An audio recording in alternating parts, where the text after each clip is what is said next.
Welcome to the Biz Bash podcast, where we make biz strategy a piece of cake. I'm Elizabeth. And I'm Cami, but you might know us better as Eliza Ann Calligraphy and Cami Monet. We want to help you, our fellow stationers, artists, and calligraphers, confidently build a profitable and personality-driven creative biz. We're here to share our honest-to-goodness advice and actionable strategies for ambitious artists. So put on your party hat, quit being a procrastinator gator, and let's get this party started.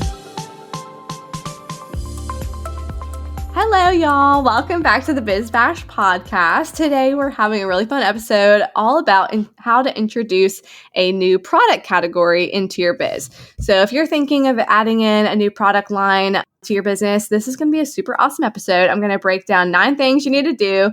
And of course, it's in Cami style, so it's going to get a little combobulated, but I hope this is helpful. This is kind of the process that I go through when I add something new. And by a new product category, I don't mean just adding a new product per se, but in this example, I'm going to be talking about how I added notepads into my shop, and that's a whole nother category versus like the art prints, mugs, greeting cards, so that kind of thing. So I'll be going through the steps. Hopefully this is helpful, and yeah, I'm excited.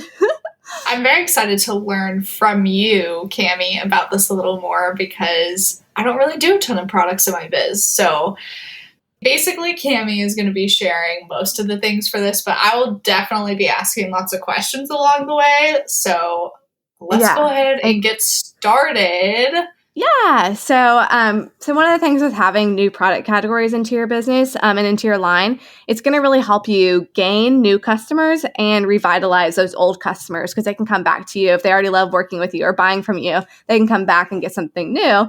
And if you're thinking about doing wholesale in the future, or you already are doing wholesale, having a different product categories is really attractive for wholesale buyers because they can pick and choose based on their customers' preferences and what works best for their shop. So you're not just limited to one product category. You have a little mix and match, and it makes it easier for them to meet your order minimum, so they're more likely to purchase.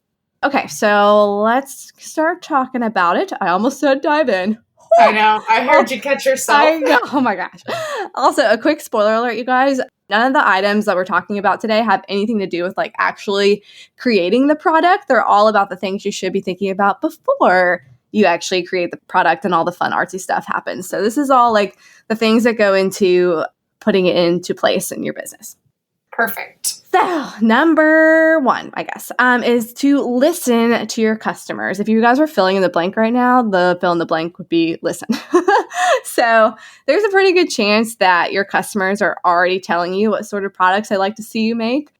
I always get messages being like, will you please make a calendar? Will you please make this? So people are already going to be telling you. So just make sure to take note of those things. Don't just be like, oh, okay, so-and-so DM me. Like, take note of what people are asking you for because it could be, a really cool thing to add in the future. And ideally, you want these new products to already have traits similar to your core offerings. So, for example, I'm a paper goods company, paper goods and gifts. So obviously the paper notepads were a very natural fit and they were a fun way to go ahead and keep using my artwork. So it's really important to continue to sell to the type of customer that your brand is already built around. So if you go too far outside the box, it can be a little bit confusing and then it can be costly because if it doesn't sell, now you're stuck with a ton of random inventory that doesn't even match your brand. So for example, with this, y'all, I definitely made this mistake when I first started my business. Well, also, I feel like I just didn't have a good grip of the direction I wanted to go with my product line. And so I was just throwing stuff at the wall and hoping it stuck.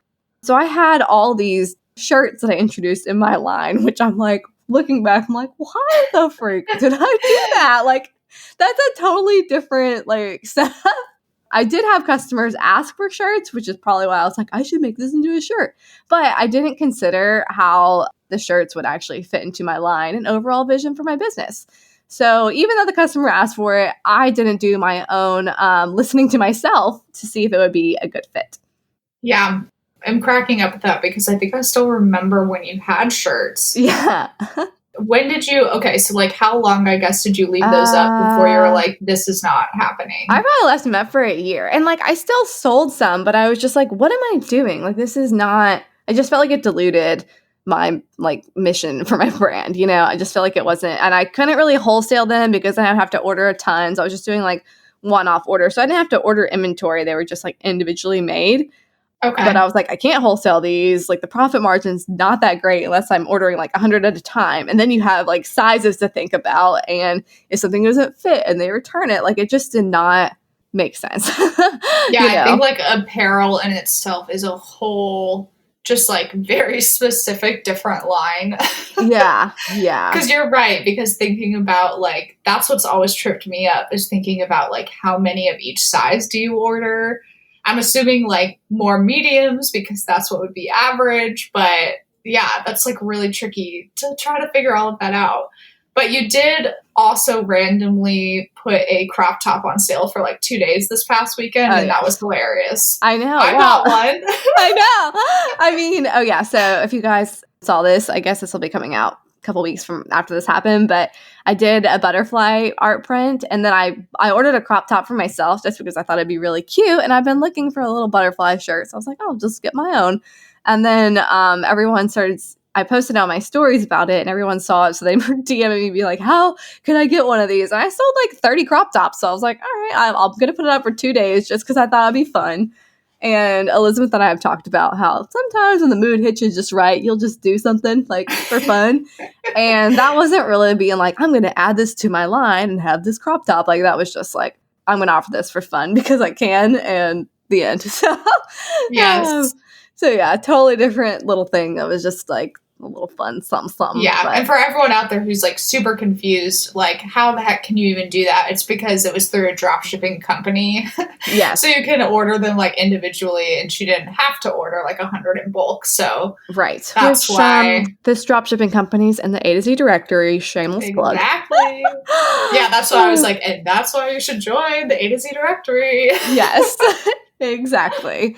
So on that one, I guess I listened to my customers and I was just like, this will be fun, but I'm not adding it to my line. So it's not going past the, I don't think I talked about this, but I do have like a 2-step gate where basically 2 yeses from these questions that my products have to pass through before I consider them. And this is like, I did not do this in the beginning, you guys. This is like me learning as I go, like now that I'm kind of starting to develop like more cohesive product line. So there's a 2-step gate. So basically, it's either, are your customers asking for this? That's a yes. That's one of the gates. Does this fit into your overall vision and direction for your business? Is this a natural extension of your brand? And the most important gate probably, is this a profitable addition to your line? Do the margins work?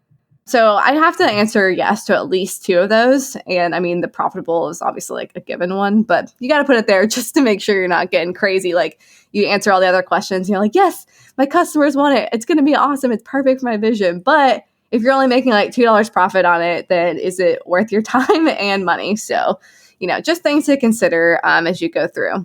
Yeah, I'm definitely curious about like the first one. Like, are your customers asking for this?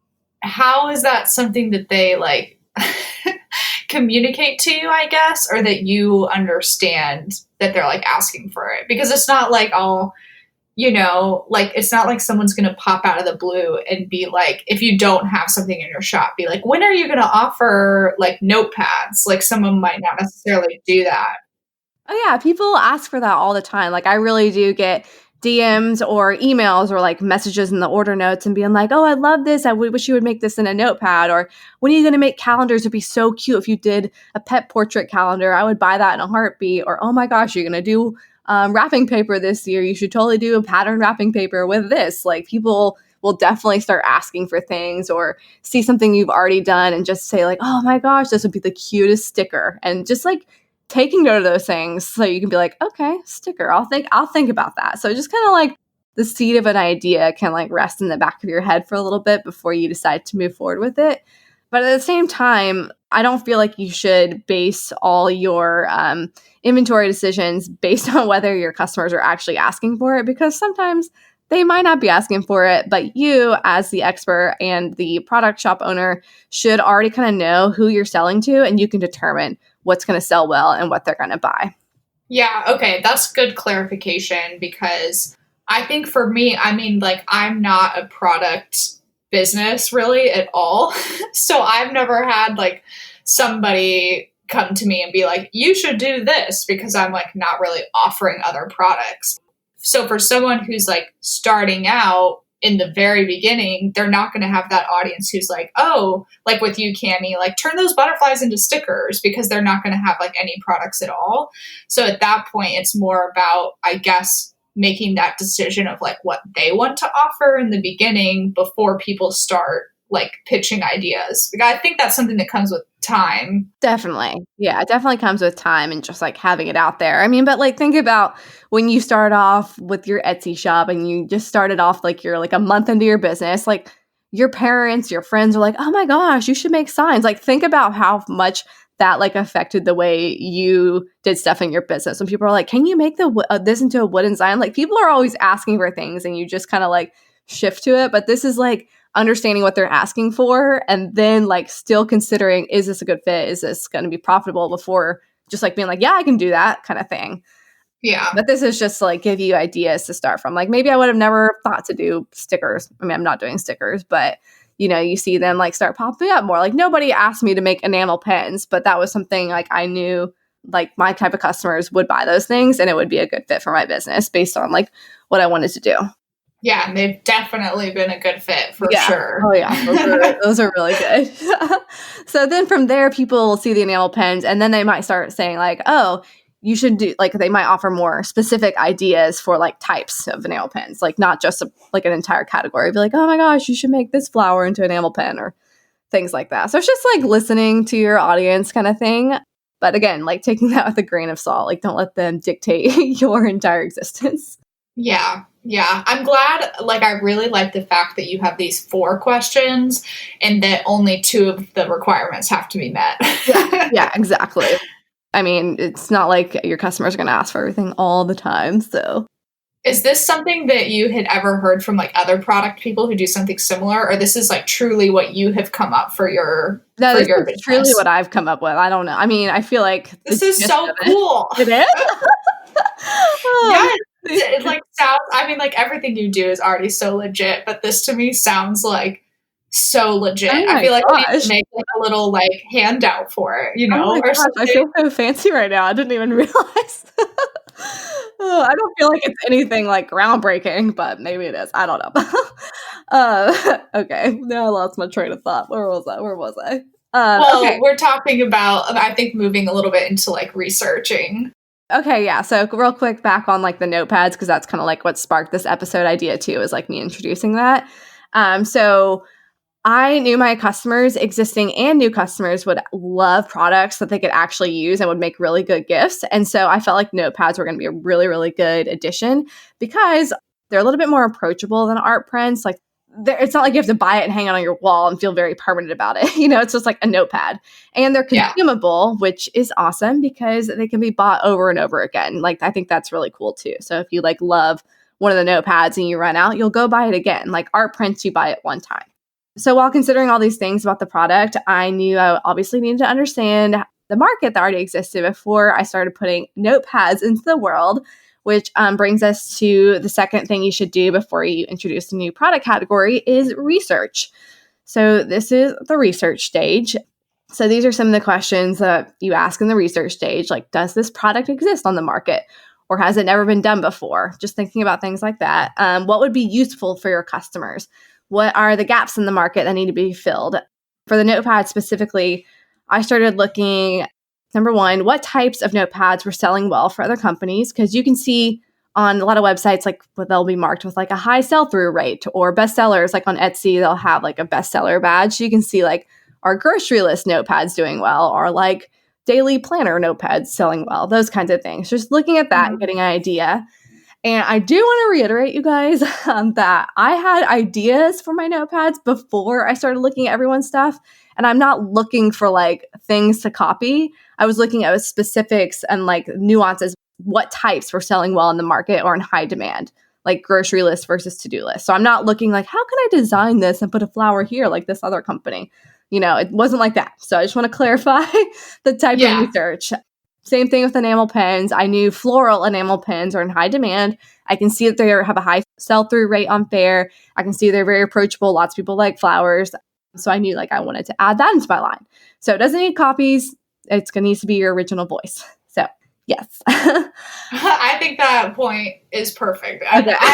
I mean, I know you very well. I never ever would have assumed that you were going to other websites to like look at their designs. It's more of like that strategic, like you said, of like, should I do a grocery list? Should I do a weekly to do? Like, what format should I use? Yeah. Not like what design. Looking at like what already exists in the market, and like I had my possum idea and I'm like, okay, there's not very many like possum notepads out there, like just thinking of like what you could do to be different. Like I love when I find notepads or daily planners that are like not like a grocery list or to-do list or like something totally like specific to, I wish I could think of a really good example right now, but they're so funny and so clever. And you're like, they can have that like 100% on their own, like just like the type of thing they're used for. But yeah, so it's all about just like understanding what's in the market and like, and that feeling when you like, you have a really good idea and you're like, oh my gosh, like you should have that feeling like that because you're about to put something out that's totally different and new.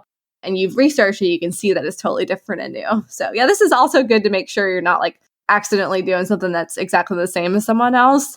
Not that it's like that you're copying them, but then it just kind of loses it. Like it's like, oh, okay, well, this has already been done, so it's not going to be exciting anymore. Like, right. Do you at this point? Okay, so like, how long have your notepads been part of your line? Oh gosh, I actually don't know. Probably like since the beginning of the year, February. I feel like February-ish. Okay. Do you know, like, at this point, which one's the best seller? The paint palette. That's amazing. Okay. Yeah, that one's the best seller for sure. The paint palette. Super cool. Then probably things to fetch. And then I'd say it's a toss-up between the forget-me-nots and the... Oh, I don't know. The rest are all just like toss-ups. Like they come up pretty close. Okay. Yeah, that's really cool to know that it's the artist palette because you intersected your, like, two audiences perfectly. I know. And it's funny, people who aren't artists buy it too. They just think it's like really fun. They're like, I love this. It's just so cool. Like, oh my god. I know. It's pretty cool. So, and then this week the possum has been selling like crazy. So I'm like, sweet. Which one? Yeah. What does the possum say? Anything is possible. Oh, it's so cute. Got a little magic wand. It's so funny. Oh my gosh. It's possum season here in Georgia, which sadly means that you see a lot more of them as roadkill. So sad. But anything is possible. He could come back to life. Oh my gosh. Hey there, fellow stationers. Are you creating custom invitations and still sending a lackluster contract that's hacked together with Google searches and generic templates? We've got you. We've created a custom stationery contract written for stationers by stationers, and it is lawyer reviewed and approved. #LegalRockstar. The custom stationery contract template covers every stationery snafu, protects you and your client's interests, and sets up an expectation of professionalism. We've combined our previous contracts as well as years of experience to bring you a contract that covers your booty and your biz. Become a put-together pro and breathe a sigh of relief knowing that you have a contract that is easy to understand and avoids confusing legal jargon. The custom stationery contract template is only $297, which is much less than what you can expect to pay anywhere else, and it's written by two gals who have seen it all. Spoiler alert, it's us. It's time to do things right. Go to bizbirthdaybash.com/contract to purchase and download your copy today. And as a special treat, use code PODCAST2020 to get $20 off. And that's podcast all caps 2020 to get $20 off. Woohoo! Okay, so also in the research stage, looking for the going rate of this type of product. So this is not like they priced it at this price, so I'll price it at this too. But more just like, what is the range of prices the product goes for, and can you make the numbers work in order to be competitive in the market? So like, for example, with the notepads, I mean, they typically go around between like $8 to $15-ish. So if you bring in a notepad and you're like, well, to make the margins work, I have to sell this for $30. Like, it's not going to sell. That's just like not the market value. Like, you've definitely overshot it. So you need to like understand what these types of things are selling for, so you know what you need to be buying it for or getting it printed for will work with those numbers. Yep. Yeah. Which leads perfectly into my next point about crunching the numbers. God, look, I wrote this. I mean, so crunching the numbers. So after you've done all your research and figured out that good stuff, In this stage, I reached out to 5 different manufacturers to find the best quality notepad for the best price that would work with like my margins and my numbers. Obviously, the A to Z directory that we have was so helpful for me for this because I just went to that, typed in notepads, and then I just checked out all those different companies, got some samples, and was able to price it out from there. It was stupid easy, you guys. Like, I literally used our own resource. Yeah, and if you guys are interested in that, it's just bizbirthdaybash.com/directory, and you can become part of our membership and our awesome Facebook community. Yeah, perfect. Yeah, so when in the numbers too, it wasn't even just looking at not only just the price of the notepads themselves, but also like the shipping cost of things, because that can deteriorate your profit margin real quick if you're not factoring that into it. Because shipping really heavy things can be like 30 or 40 bucks. So if you're not like adding that into your overall like cost per product, then you're shooting yourself in the foot a little bit. Mm-hmm. Okay, so some questions you should be asking yourself here are, can this product pricing work for retail? Can it work for wholesale? What's the profit margin for both? How many units do you need to order up front for the margins to be viable? And do you have enough capital to purchase that many? Capital to purchase that many. Yeah. Any thoughts on these questions, Elizabeth? Well, yeah, my wheels are just spinning thinking about all the different types of things that you have to consider. I think it might be really helpful if we talk a little bit about like retail pricing versus wholesale pricing, which is good because it looks like you already have some notes written on that. Well, perfect. Yeah. So with wholesale pricing is typically 50% off retail.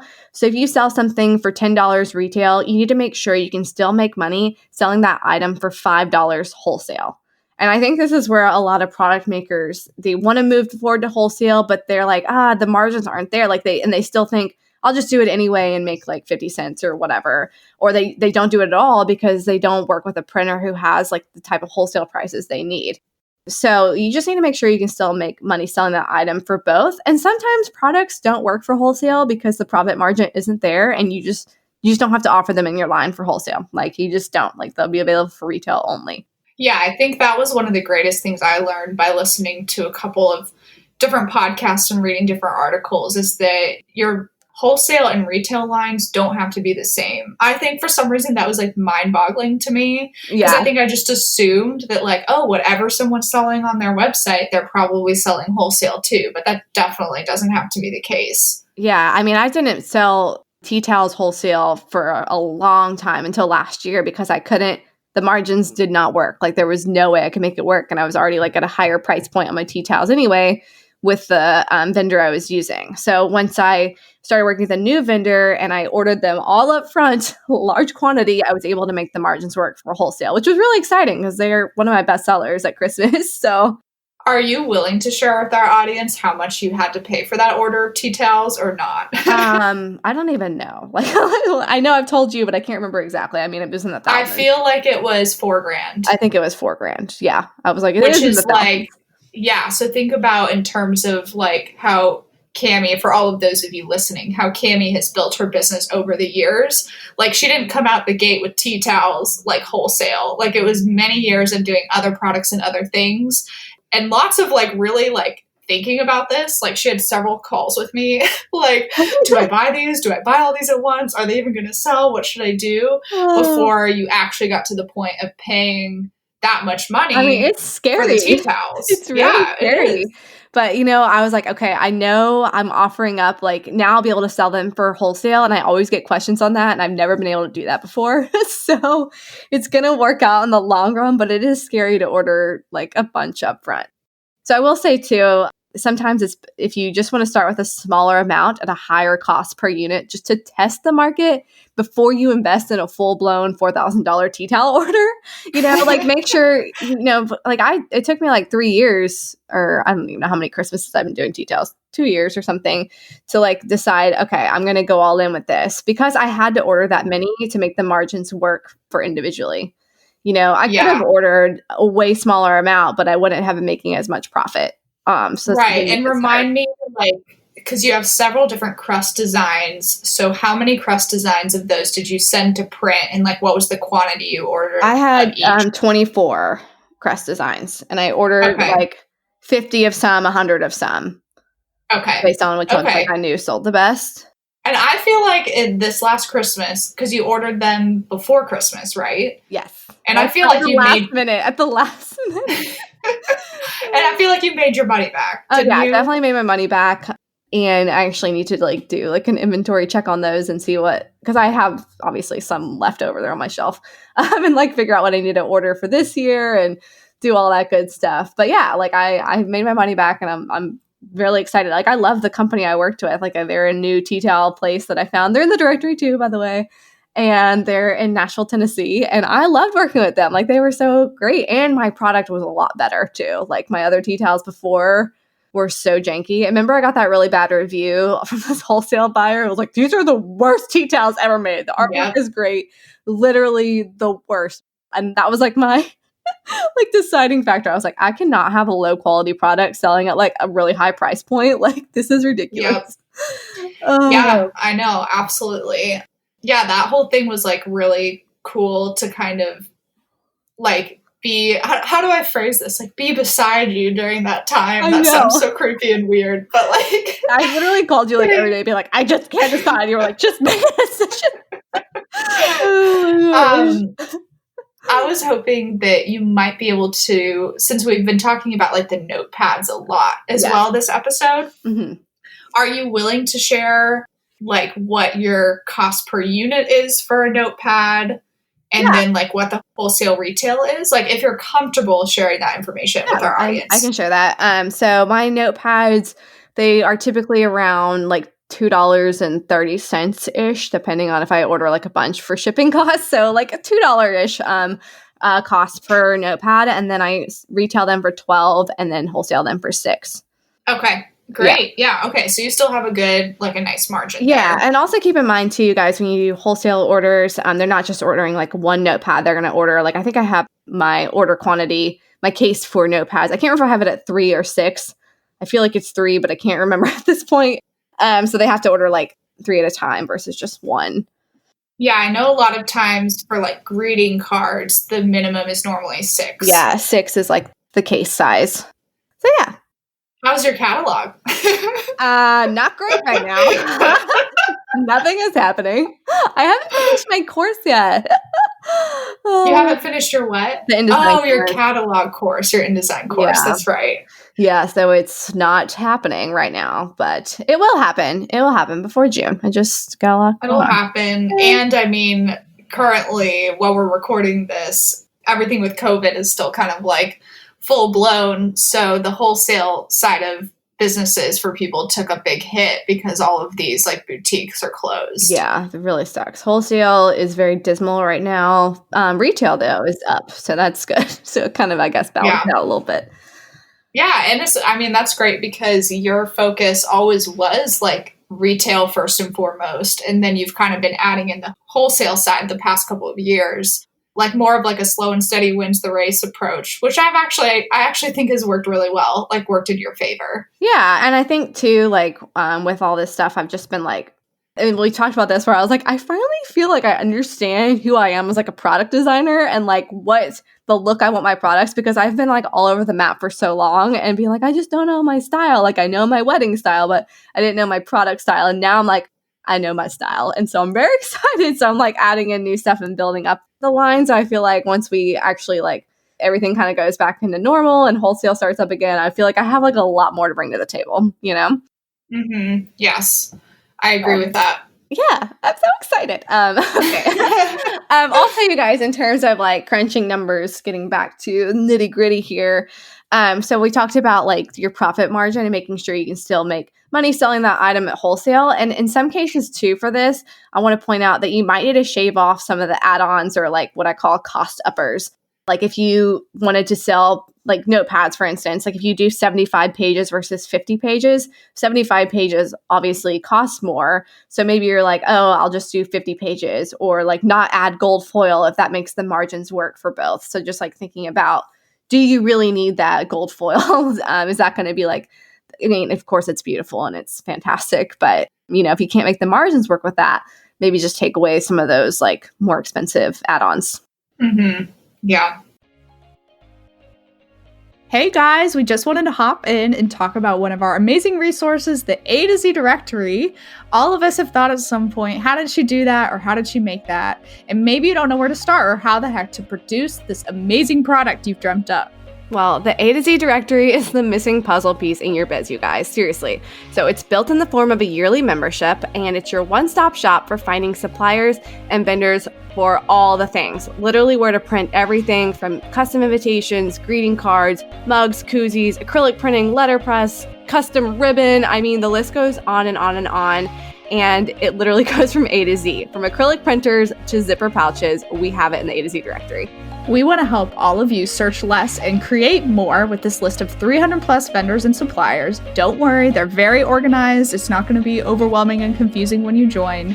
And this membership also includes access to a private Facebook community. It's incredibly active and involved. And if you need a question answered fast, that is definitely the place to go.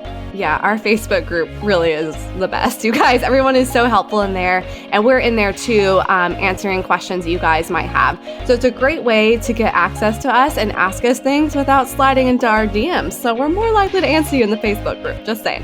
Anyway, also in the Facebook group, this is new for 2020 and we're really excited about it. We are hosting monthly Power Hour Q&A sessions that are live, and these are only available to our A to Z directory members. So you can hop in with us live and ask us all your burning questions in real time and just hang out with us every month. And we do these at different times so you can actually be there live, and the replays are always available in the Facebook group for members. This resource is priced at $147 a year, which honestly is extremely affordable, and it's full of so many benefits, such as exclusive vendor coupons for members only. And we would love to have you guys join. Seriously, it's kind of like our family and our tribe.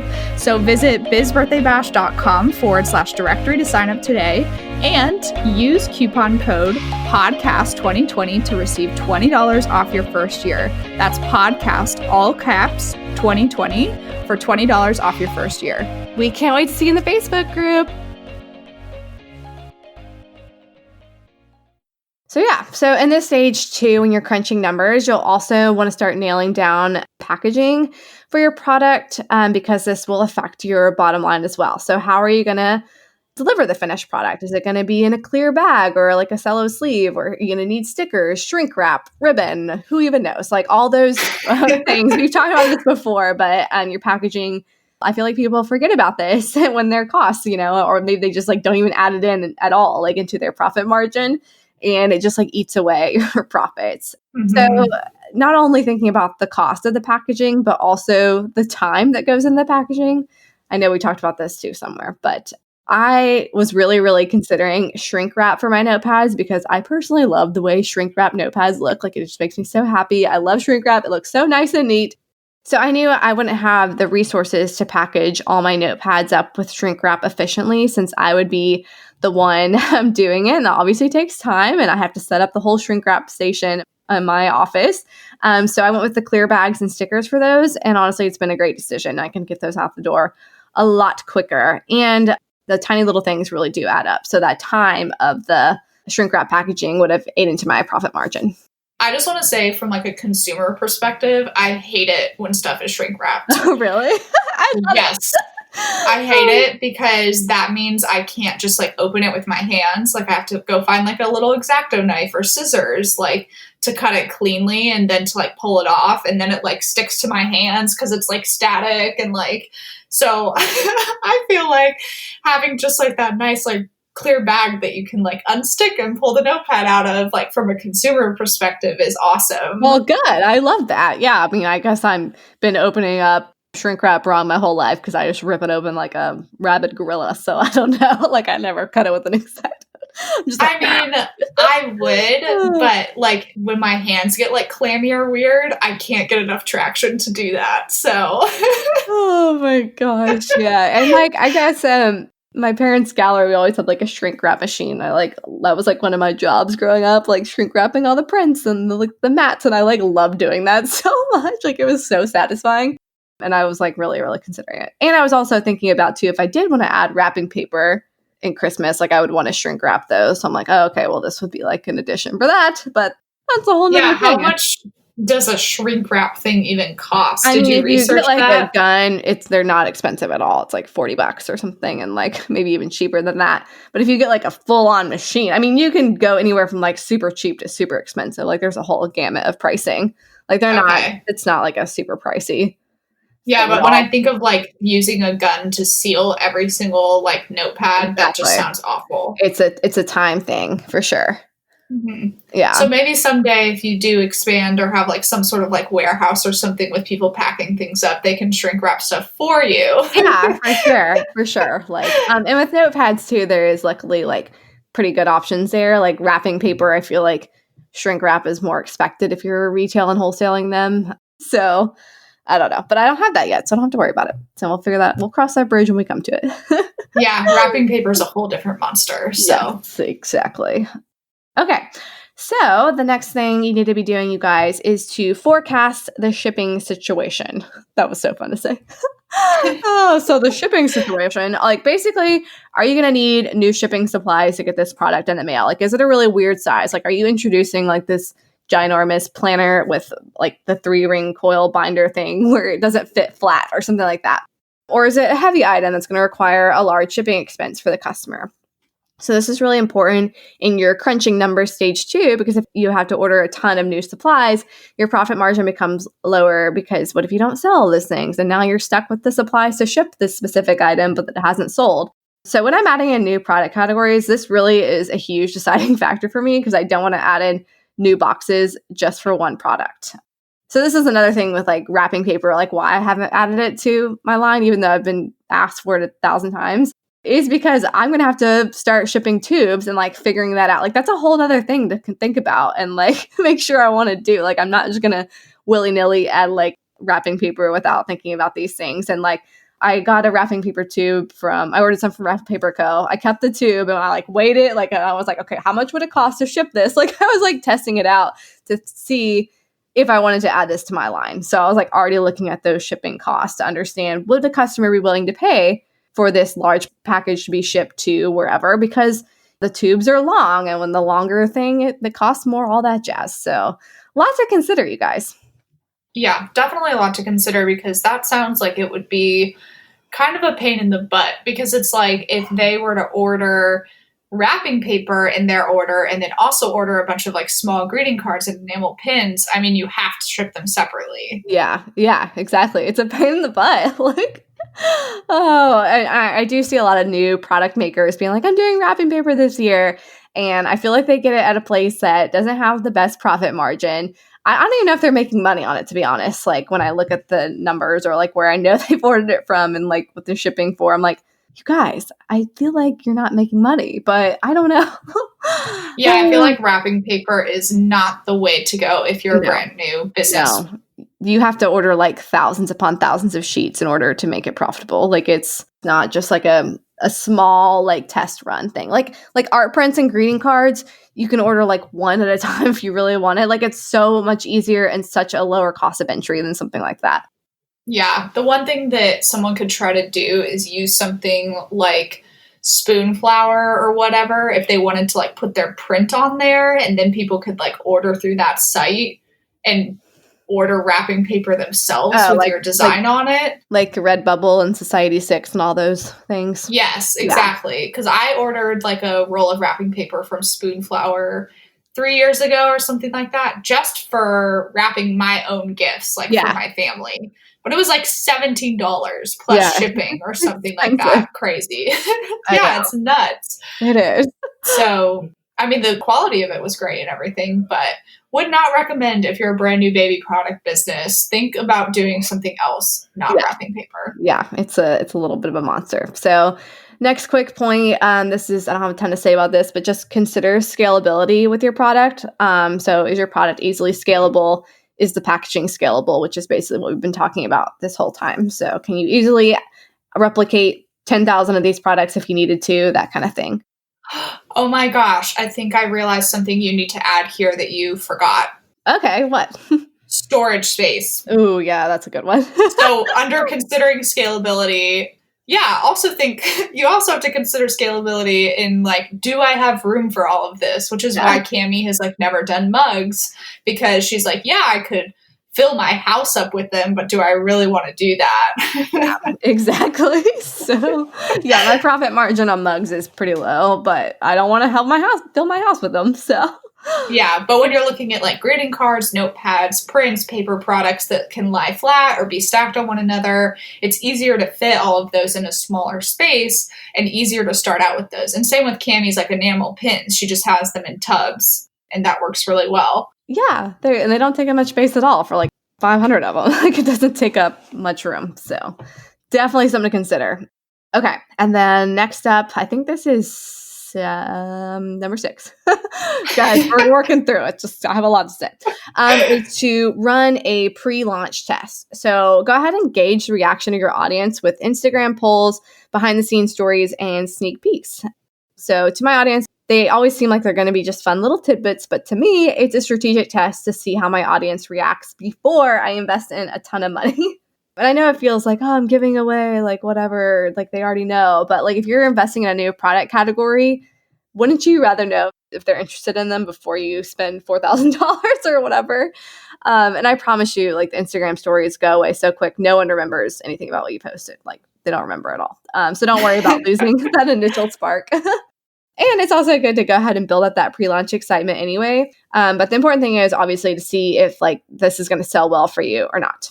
Yeah, and if people are responding and giving answers and giving suggestions and stuff, that means they're invested to a certain point. Because I know when Cami, when you got ready to launch that artist notepad, which is like now your best-selling notepad, people were super invested in like whether or not there would be splatter on it or whether or not there'd be a paintbrush. Like you were doing all these polls for like what the design should turn out like, and it almost gives your audience like it makes them feel like they're part of the process, and then they get even more excited to see the final result and to buy what you've created. Yeah, that is 100% so true. Like I love asking my audience for feedback and seeing like what they like best. And like sometimes like even I already know which like I'm going to do regardless, but I still will like ask the poll just to like invite people in. And I'm like curious too. Like it's fun to see what people say. And so using a call to action like DM me for ideas or a poll asking you which one do you like or what color is better, blue or pink.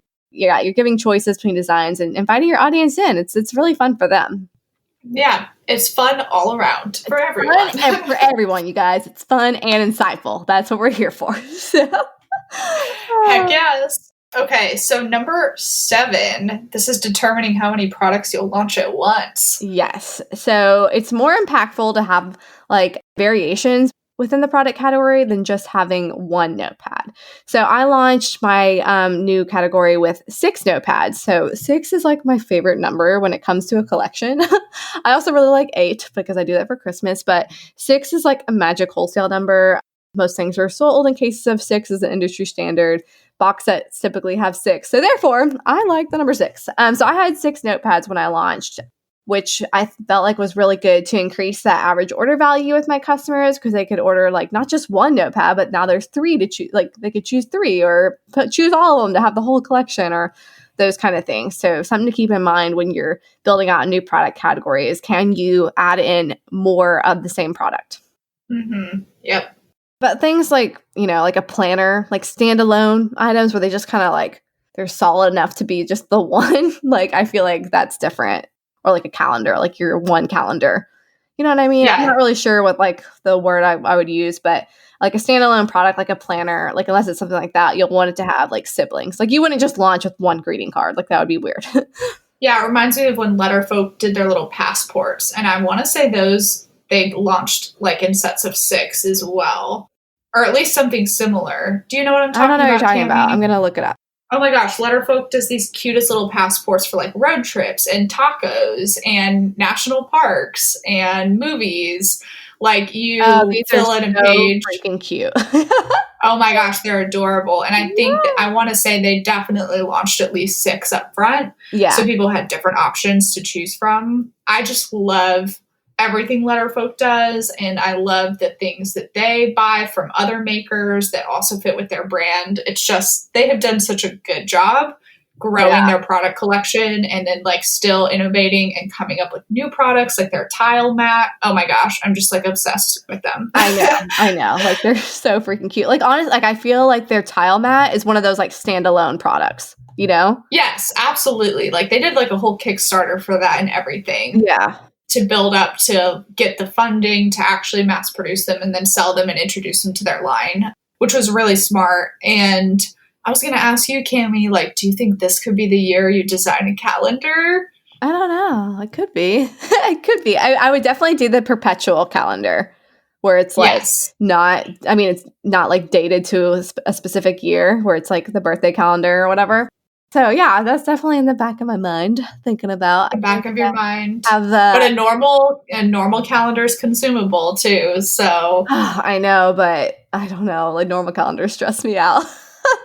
Yeah, I do love the idea of a perpetual calendar because you can buy that literally any time of year. It's not only marketable in like December. Like normal calendars are consumable, but you also have a very limited time frame to sell those. Like after that, it's just like, well, you didn't sell these, now they're trash. Like that's it. What do you think makes you most nervous about trying to introduce a calendar? Because you've definitely been asked about it a lot. Oh yeah, definitely the time thing, like the limited amount of time. Like I just don't want to invest in something that I can't like continue to sell. But I mean even the perpetual calendar, you're still kind of like hung up on that. I just want to make sure that it's like really, really well done. And like, I don't feel like I've found the perfect vendor yet. Like I've still been looking at one and like, I don't know. I'm just trying to figure it out. And like, I've been thinking about like the designs of it too. I'm not going to like start talking about my ideas on here because I don't want anyone to steal them. Of course. You don't have to talk about your ideas. Yeah, so I still have a couple of ideas that I've been like tossing around. So we shall see. But I don't know. I guess now things have kind of taken precedence over that. So, so maybe I'll get back to that by the end of the year. It might be a good for like Christmas. I always like to do something newer, fun for Christmas time. So I know I'm still rooting for that. That's still one of my big things I've wanted Cami to do for a long time. You and like a million other people. So like, Cami, I don't know why this is one of your things. It is one of my things. I know. It really is. I think now, like I said, like now that I understand who I am as a product designer more, I think that was like another huge thing holding me back was I was like, I just don't know. Like what I would like now I just understand the look I'm going for. Like, it just seems like I have much more of a better grip on my design look. So I know that sounds crazy, guys, but it just it holds me up a lot. So you're so funny. Okay. Did we cover the determining how many products section? Okay. Like having siblings with your product, basically. And then number 8 is to these are kind of like maybes, you don't have to do these, but offer early incentives. So you could do like a pre-order price. I did this when I was scared to order something that would be expensive. I would do like a pre-order price or a quick intro sale to get things moving on your new product and get them out into the world and quickly gain back some of that initial investment and get feedback too. So pre-order, I did that with my Intro to Watercolor Florals booklet because I was terrified to like order a bunch because I was getting them printed and it was going to be expensive. So I did pre-order, so I already had them paid for when I ordered them. So I was like, anything after this is just pure profit. So if you're scared, pre-order is a great way to like take care of some of that initial investment. Just let your clients or your customers know, like, this is a pre-order price. Maybe you do a special pre-order price and like you say this is going to ship out in 2 weeks when they are delivered or whatever. Yeah, I just saw a blog post the other day. Oh gosh, I wish I could remember who shared it.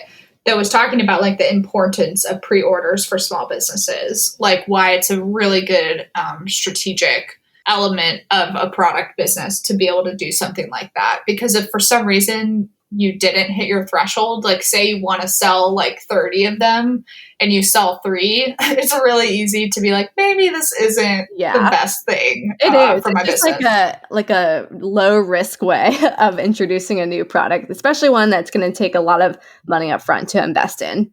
Mm-hmm. Yeah. Okay. And then the last one, you guys, we finally made it. We're almost there, is to plan the next version. So did your new product category do well? Keep your eyes open for customer feedback and use that to your advantage. Your customers love being heard and you get to continue to be a creative innovator in the industry. So just keep on planning and trucking along. Keep on trucking along. Keep Love on it. doing it. And that's my 9 things you need to do before you introduce a new product category in your biz. And then go take a nap because that's a lot. Oh my gosh, that was a lot, but it was all so good. And it makes me think about how, like, I've been really wanting to move my wax seal stamp collection in-house, and honestly probably like revamp the entire thing from like a design standpoint anyways. Yeah. But there's so many steps to try to like get that done. And yeah, I mean, they sell, like they've been selling like the last year without me even promoting them or talking about them at all. And they would sell a lot more if I talked about them more. Yeah. But I know, it's a lot. that's like the overwhelm of, especially from the standpoint of, like, I have to literally go to like the manufacturer to create a certain amount of each of like the design like part of the seal, and then decide what I want the handle to look like, and am I gonna have wax sticks, and what is my packaging gonna look like. It's like a whole thing. Yeah, like a pretty big thing to think about all of that at once, and I just haven't had the energy to think about like anything lately. Yeah, feel ya. So, but I hope this episode will be super helpful to people who are thinking about introducing new product categories, or just a new product to your business in general, or just starting with products, period. Like, if you don't have anything in your business, what does this look like starting from the ground up? And Cami shared a lot of great inside info, including stuff on like wholesale margins and pricing. And I definitely put you on the spot there, Cami, but I'm glad you were able to like share with people. I do not care. So you guys are my peeps. I don't mind telling y'all stuff. So all good. But I do want to like shamelessly plug the A to Z directory again. I know we talked about in this episode, but I'm not kidding you guys. Like, that has helped me so much feel comfortable even introducing new product categories in my business, because I know where to go for like actual wholesale vendors, so I can make the margins work for retail and wholesale. It really is awesome. Like, when I'm like, oh, what could I add? I can just go through and like look at all the lists of categories and be like, could this be something unique? Is this something cool? Like, I don't know. It's just such a great resource. Like, we literally use it for ourselves.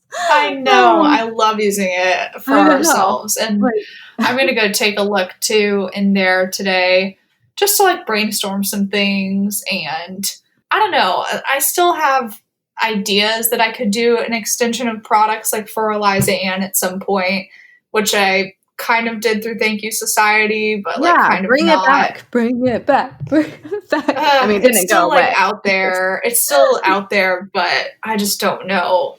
I don't know who I am as a product designer, unlike you, Cami. I feel like you had a good grip on who you were starting out from the get-go. Like, look at me. I have like the dumbest stuff ever sometimes. So, well, the thing is, like, the aesthetic for Thank You Society is so different from like Eliza Ann.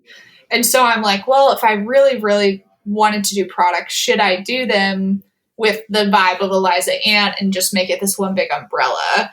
And like forget the goofy, funky other things I was working on, because it pulls me in like two completely different aesthetic directions, which can get like really confusing or exhausting from a creative standpoint. I think to put like my wedding invitation hat on and like really cool designs from that standpoint, and then put my funky, weird hat on for my other stuff. Like, I don't know. No, it is a lot. But you also just did this whole thing with your rebrand, like to make it purely invitation focused, right? Yes. So I don't know. I did. Like, well, if I did do anything like on Eliza Ann, all I would add is a link that says shop, and it would go to like a Shopify website for Eliza Ann products. It would be like it's an entirely separate website. I feel like something that would work for that would be like, also obviously your wax seals, but then like really beautiful and elegant like thank you notes or whatever, something like that, you know? Yes. Or it's like, or like personal stationery, like the ones that have like a cute little like monogram at the top, and they're like flat cards, like beautifully packaged with like pretty ribbon. Yep.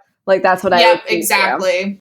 I want to think of those things in that realm to like build upon this new branding look that I have now. That's so exciting and like so great. And I don't know. I'm glad that I put Thank You Society out there, but it's like I flipped the coin and now I was like, oh, maybe that's like not what I wanted to do. I don't know. I was confused. I think it is. I think it is what you wanted to do. Don't doubt yourself. You know what you wanted to do. You're doing good. I think it means that I definitely have an interest in products. I just don't think that that line of products is like the right fit in the long run. Yeah, I see what you mean. Mm-hmm. Well, one little note. Do you want to hear this product idea I had yesterday? Yes. I don't know how I'm going to make this work or if it matches with anything, but listen to this. I'm laughing at myself. Okay, tennis matches. Get it? It's like a little match set, but they're going to have like little tennis, and I would be like, oh, it's tennis matches. Oh my gosh, like a box of matches, but Yeah, like the but I'd tops be are like- green and look yeah. like tennis. Yeah, and I would Tennis be set? like, tennis matches. Like, it's a tennis match. I don't know. Like the little match would be like neon yellow. That's really cute. I know, but like, what does that have to do with But like, anything? what's the market for it? I This don't reminds me know. of like when we came up with our corn soup. Oh my gosh, what did we come up cornhole with? soup. Yeah. Cornhole soup. That was Yeah, like our also whole a joke. other Yeah. random I know. product idea. I know. I was like reading some tennis news. I don't know, and then and they were like the tennis matches, and I was like, tennis matches, and all of a sudden it just like freaking hit me. And I was like, that would be so freaking funny. I bet that exists though. I haven't even looked. I just like thought of it and was laughing really hard because I know my dad would just like love that so much.